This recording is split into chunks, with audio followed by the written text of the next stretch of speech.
வணக்கம். இன்னைக்கு கதிரன் சோமில் ஒடிசாவில் மேரேஜ் ரிசப்ஷன் எப்படி நடக்குது, என்னென்ன மெனு ஐட்டம்ஸ்லாம் போட்டாங்க அப்படிங்கிறத பார்க்கலாம் வாங்க.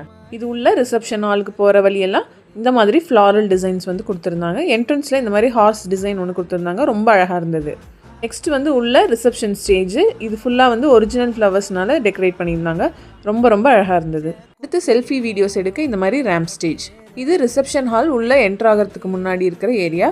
ஃபுல்லாக இந்த மாதிரி ரிப்பன் ஒர்க்ஸ் பண்ணியிருந்தாங்க. ஃபஸ்ட்டு சாப்பிட்றதுல ஸ்டார்டரில் வந்து ஃபஸ்ட்டு நமக்கு சூப்பு, அதுக்கப்புறம் சேட் ஐட்டம்ஸ், அதுக்கப்புறம் மஷ்ரூம், அதுக்கப்புறம் மோமோஸ் இதெல்லாம் போட்டிருந்தாங்க. இதுதான் மெயின் கோர்ஸ். நான்வெஜ் வெஜ்னு வந்து டிவைட் பண்ணியிருந்தாங்க. நான்வெஜ்ஜில் சிக்கன் லாலிபாப், அதுக்கப்புறம் ப்ரான் ஃப்ரை, அப்புறம் மட்டன், சிக்கன், அப்புறம் பிரியாணி, ரைத்தா. அதே மாதிரி வெஜ்ஜில் வந்து எல்லா வகையான சப்ஜி, பன்னீர், மஷ்ரூம், அதுக்கப்புறம் ரொமாலி ரொட்டி, அப்புறம் நார்மலான சப்பாத்தி, அதுக்கப்புறம் பூரி, ரைஸ், இதெல்லாமே நிறைய தாலோடு இருந்தது. ப்ரான் ஃப்ரை, சிக்கன் ஃப்ரை, இந்த மாதிரி நிறைய ஐட்டங்களோட ஃபைனலாக ஜூஸ், மலாய் கீர், அப்புறம் ஐஸ்கிரீமோட முடிச்சது.